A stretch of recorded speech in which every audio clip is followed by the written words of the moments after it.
Hello friends and welcome to your channel study with निधि।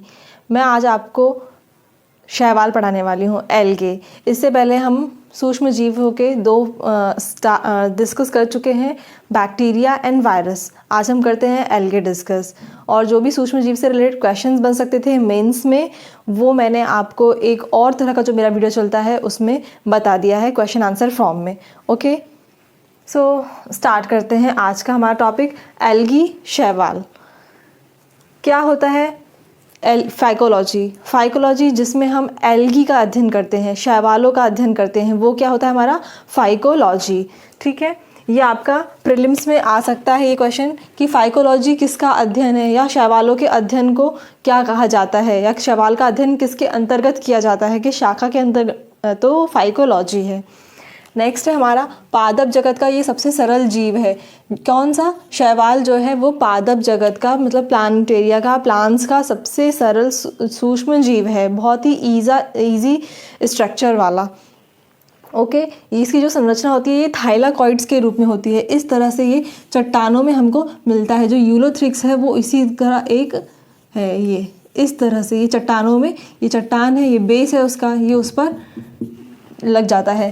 ठीक है, तो थाइलाकॉइड्स के रूप में होता है इसकी संरचना में।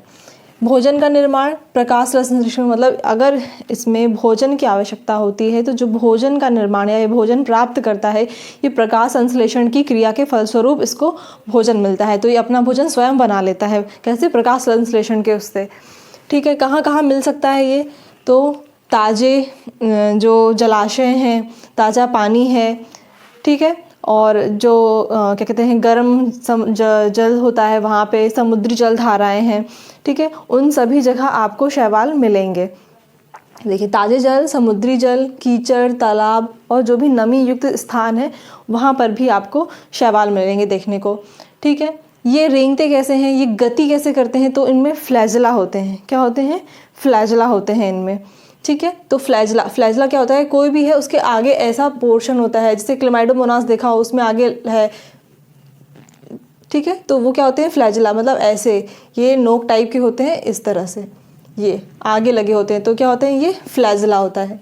ठीक है, अब जो शैवाल बर्फ पर मिलते हैं, या बर्फ उनका स्थान है जहाँ पर वो मिल रहे हैं, बर्फ के ऊपर वो जम रहे हैं। जैसे मैंने यहाँ बताया आपको, चट्टान के ऊपर जब शैवाल मिलेंगे तो उसको बोलेंगे हम लिथोफाइट्स। क्या बोलेंगे हम उसको?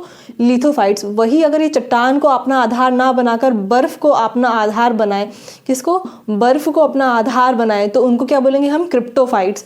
ये क्वेश्चन एग्जाम में प्रीलिम्स में आ सकता है, ना कि MPPSC में, व्यापम और अदर कॉम्पिटेटिव एग्जाम्स में भी। ठीक है, चट्टानों में अगर वो अपना स्थान बनाते हैं तो लिथोफाइट्स, और अगर वो आधार उनका जो है वो बर्फ है तो वो क्रिप्टोफाइट्स हो जाएंगे। अब रंग के आधार पर ये तीन, पिगमेंटेशंस के आधार पर ये तीन तरह के होते हैं, ब्राउन, ठीक है, ब्लू एंड ग्रीन। देख लीजिए यहाँ पे, रेड जिसको बोलेंगे रोडोफाइस। अगर लाल रंग के शैवाल मिल रहे हैं तो उन्हें क्या बोलेंगे? रोडोफाइसी। ग्रीन कलर के अगर हैं शैवाल तो उनको बोलेंगे हम क्लोरोफाइसी, क्लोरोफिल की अधिकता होती है उसलिए। ब्राउन कलर के हैं तो उसे फियोफाइसी। फाइसी जो वर्ड्स है वो डिनोट करता है कि ये हम एल्गी पढ़ रहे हैं, शैवाल। ठीक है, कि ये शैवाल के पिगमेंटेशन के कलर्स हैं। ठीक है, तो फाइसी वर्ड किसको डिनोट कर रहा है हमारा यहाँ पे? एल्गी को, शैवाल को। तो रेड, ग्रीन और ब्राउन, ये तीन तरह के पिगमेंटेशन के आधार पर इनका वर्गीकरण है। फिर इनमें प्रजनन कैसा होता है? रिप्रोडक्शन तीनों तरह से होता है इसमें, कायिक, अलैंगिक और लैंगिक, तीनों तरह से इसमें क्या होगा? रिप्रोडक्शन होगा। अब उनके एग्जाम्पल देख लेते हैं, जैसे कि आपका अलैंगिक, ठीक है, जूस्पोर्स और हिप्नोस्पोर करके, ठीक है, और ऑटोस्पोर्स, एंडोस्पोर। तो ये आपके क्या है? अलैंगिक जनन के एग्जाम्पल्स हैं। पूछ लेते हैं, जूस्पोर्स किस में होता है? तो अलैंगिक जनन है, हिप्नोस्पोर, ऑटोस्पोर और एंडोस्पोर। ठीक है, ये क्या है आपके? अलैंगिक जनन। फिर लैंगिक जनन की बात करें तो उसमें क्या होते हैं? oogamous, आइसोगैमस और एनियोगैमस। ठीक है, तीन होते हैं उसमें, oogamous, आइसोगैमस और एनिजोगैमस। ठीक है, और कायिक जनन। तो ये तीन तरह से किसमें? शैवाल में क्या होता है? प्रजनन होता है। फिर बात करते हैं हम, अब बेसिक चीज़ें पढ़ ली हमने। अब मेंस से अगर क्वेश्चन आएगा तो क्या आ सकता है आपका? चूंकि हमारे मेंस के सिलेबस में है ये सूक्ष्म जीव में एल्गी भी आता है। तो क्या पढ़ेंगे हम, शैवालों का आर्थिक महत्व क्या है। या फिर प्रश्न ऐसा भी बन सकता है आपका कारण बताओ वाला, कि शैवाल जो है वो मानवों के लिए उपयोगी है तो क्यों है, क्यों मानवों के लिए उपयोगी है, ऐसा कौन सा है। या आपका प्रश्न ये भी आ सकता है कि भोजन के रूप में शैवालों का महत्व बताइए मानव जीवन में, ठीक है, या अनुसंधान कार्यों में, कृषि के क्षेत्र में। इस तरह से कहीं से भी आपका 3 नंबर या इसमें से 5 नंबर का प्रश्न बन सकता है, या 11 नंबर का भी प्रश्न बन सकता है, ठीक है। देख लीजिए यहाँ पे, जैसा पहला है शैवालों का आर्थिक महत्व किसके, भोजन के रूप में। अब क्या है, कई तरह के शैवाल ऐसे हैं, जैसे मैंने बोला ब्लू ग्रीन एल्गी है, ठीक है, ब्राउन भी है, रेड भी है, तो बहुत तरह की, एक तरह का सी फूड है ये, तो वो सैलड के रूप में यूज़ करते हैं, ना कि सिर्फ भारत में तो कम, मतलब जापान है, ठीक है, वहाँ पर एक क्या कहते हैं, एल्गी जो है वो सैलड के रूप में मिलती है, उसको अल्वा बोलते हैं। तो अल्वा जो है सलाद है कहाँ, जापान में, तो अल्वा सैलड जो है वो जापान की फेमस है। लेकिन अल्वा है क्या, अल्वा एक प्रकार का एल्गी है जिसे सैलड के रूप में लिया जाता है, ठीक है। इसके बाद फिर ये ब्राउन कलर की होती है, जो अल्वा सैलड है वो ब्राउन कलर की एल्गी होती है जिसे सैलड के रूप में लेते हैं। ऐसे ही एक नोस्टॉक है, ठीक है, प्लेटा है, प्लेटा तंबाकू है, ये मतलब तंबाकू यूज़ की जाती है ना, उसका नाम कौन सा है, कौन से शैवाल पर है, तो उस शैवाल का नाम है नॉस्टॉक। तो नॉस्टॉक शैवाल को, है ना, ये प्लेटा जो शैवाल है इसको तंबाकू के रूप में यूज़ करते हैं, ठीक है। तो ये सैलड हो गई आपकी नॉस्टॉक और अल्वा, और जो प्लेटा है वो क्या है, तंबाकू है। पर ये हैं क्या, सब एल्गी के ही टाइप्स हैं, ओके। फिर विटामिन क्या होता है, जो ये आपके एल्गी हैं, ये शैवाल हैं, इनमें क्या होता है, विटामिन ए, सी, डी और ई मिलता है प्रचुर मात्रा में, साथ में इसमें कार्बोहाइड्रेट्स भी होते हैं, ठीक है। तो क्या हो गया, भोजन को एक हेल्दी और संतुलित आहार टाइप का आपको इसमें मिलता है, किसमें, शैवाल में, एल्गी में। तो ये हमारे भोजन के रूप में मनुष्य के लिए बहुत ही इम्पोर्टेंट हो गया। फिर व्यवसाय के रूप में बात करें तो एक शैवाल है अगर अगर करके बोलते हैं, रेड कलर की शैवाल है, ठीक है, वो है व्यवसाय में यूज़ करते हैं। कैसे व्यवसाय में, आइसक्रीम और जो जेलीज होते हैं, जितनी भी हमारी कन्फेक्शनरी बेकरीज प्रोडक्ट्स हैं, इसमें जो कलर वगैरह आता है जो जेली टाइप की है, उन सब में इस शैवाल का यूज़ किया जाता है, ओके। देन अनुसंधान कार्यों में, ठीक है, अनुसंधान कार्यों में आप कैसे यूज़ करेंगे, तो कॉलेरा और एसिटाबुलेरिया, ठीक है, इनका है प्रकाश संश्लेषण में केंद्रक की खोज, इन सभी तरह के जो कार्य हैं उनमें ये जो कॉलेरा और एसिटाबुलेरिया है इसका अनुसंधान में, कुछ भी रिसर्च एंड डेवलपमेंट में इसका यूज़ करते हैं, ठीक है। तो RNDC में भी इसका यूज़ है। फिर है कृषि क्षेत्र में, अब देखिए कृषि क्षेत्र में एनबीना है एक, ये नाम बहुत याद रखिए, एनबीना और नॉस्टॉक।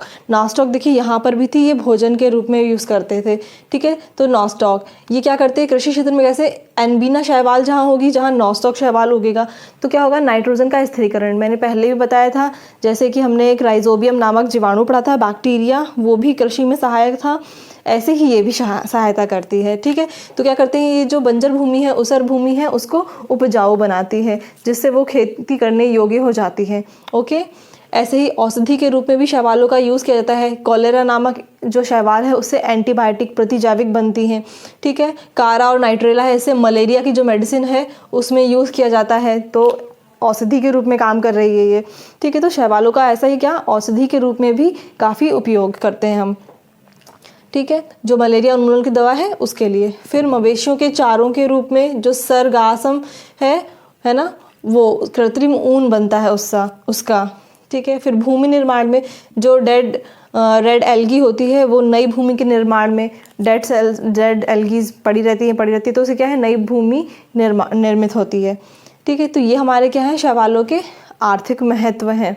अब ऐसे ही क्या है, शैवालों से कुछ हानियाँ भी होती हैं। कोई भी चीज़ हो, अगर वो हमें लाभ दे रही है तो हमें हानि भी दे सकती है, ठीक है। अब कई ऐसी एल्गीज होती हैं जो ख़तरनाक होती हैं, तो क्या होता है, वो अगर जलाशयों में, ताज़े पानियों में पड़ी रहेगी तो उस ताज़े पानी और जो जलाशय वगैरह हैं, नदी हैं, उनमें क्या है, सूक्ष्म जीव भी होते हैं, जैसे सूक्ष्म जीव छोड़ दीजिए अगर, तो मछलियाँ भी होती हैं छोटी छोटी, ठीक है। इस तरह से कुछ जलीय जीव होते हैं, तो वो जलीय जीव उनको खाकर कैसे हो जाएंगे, मृत हो जाएंगे।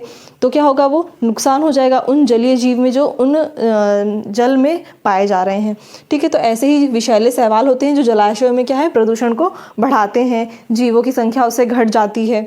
फिर फिसलन, जैसे वर्षा में देखा हो, ज़्यादा पानी अगर कहीं बारिश होती है और वहाँ नमी, अगर मॉइस्चर बैठा रहता है प्रॉपर धूप नहीं मिल रही तो क्या होता है वहाँ पे शैवाल उग जाते हैं। देखा होगा आपने एक कोने में ही बहुत सारी ग्रीन ग्रीन कलर की वो काई सी लगती है, वही काई क्या है, हमारा एल्गी है, शैवाल है।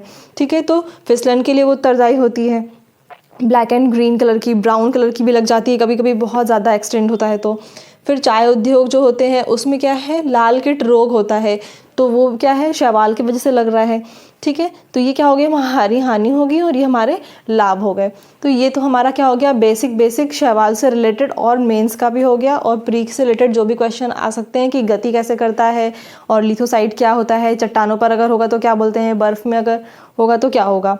अब इससे कुछ और बेसिक फैक्ट्स देख लेते हैं हम, जैसे कि सबसे छोटा एक कोशिकीय शैवाल कौन सा है। ये आपका प्रीलिम्स में भी आ सकता है, व्यापम में भी, एनटीपीसी में भी, और जितने भी एग्जाम हैं, पटवारी हो चाहे जेल प्रहरी, ये प्रश्न बन सकता है कि सबसे छोटा एक कोशिकीय शैवाल जो है वो कौन सा है। तो आपका हो गया क्या, एसिटाबुलेरिया। ठीक है, इसको एकदम लर्न कर लीजिए, लिख लीजिए इसको, एसिटाबुलेरिया। नोट्स आप लोग चाहे तो साथ साथ बनाकर चलते जाइए। ओके, दूसरा सबसे बड़ा शैवाल की बात करेंगे तो मैक्रोसिस्ट। अब सबसे छोटा हो गया, सबसे बड़ा हो गया। अब देखते हैं गुणसूत्र में, तो सबसे छोटा जो गुणसूत्र वाला शैवाल है, हम क्योंकि शैवाल की बात कर रहे हैं तो क्या हो जाएगा, वो ट्रिलियम शैवाल। ये ऐसे फैक्ट्स हैं जो एग्जाम में आते हैं और हम उनको ध्यान नहीं देते हैं। ठीक है, फिर लाल सागर, सभी ने सुना होगा रेड सी, पर रेड सी का रंग रेड क्यों है, तो वो शैवाल का रंग, शैवाल की अधिकता है और उसका कलर क्या होता है, उसमें रिफ्लेक्ट होता है। कौन सा शैवाल है, तो उसमें ट्राइकोडेसियम इरिथ्रियम। ठीक है, ये नील हरित शैवाल है, लेकिन इसका रंग क्या है, जल में लाल कलर का होता है, तो इसलिए इसको क्या रेड सी नाम दे दिया है। क्या नाम दे दिया इसको, रेड सी, लाल सागर। अब ऐसे ही एक अंतरिक्ष शैवाल है क्लोरेला, है ना। इसको अंतरिक्ष शैवाल क्यों नाम दे दिया क्लोरेला को, क्योंकि इसे में जब अंतरिक्ष में गए थे तो इसको साथ में ले गए थे, वहाँ पर इसको उगाया और इससे भोज्य पदार्थों का निर्माण हुआ।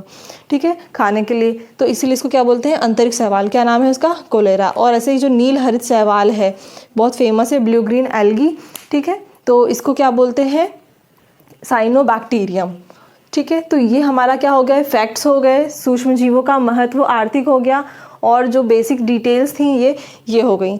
अब बात कर लेते थोड़ा सा, जैसे मैंने लास्ट में बताया आपको, साइनोबैक्टीरिया क्या होता है, नील हरित शैवाल। तो एक प्रकार के ये क्या है, जीवाणु है।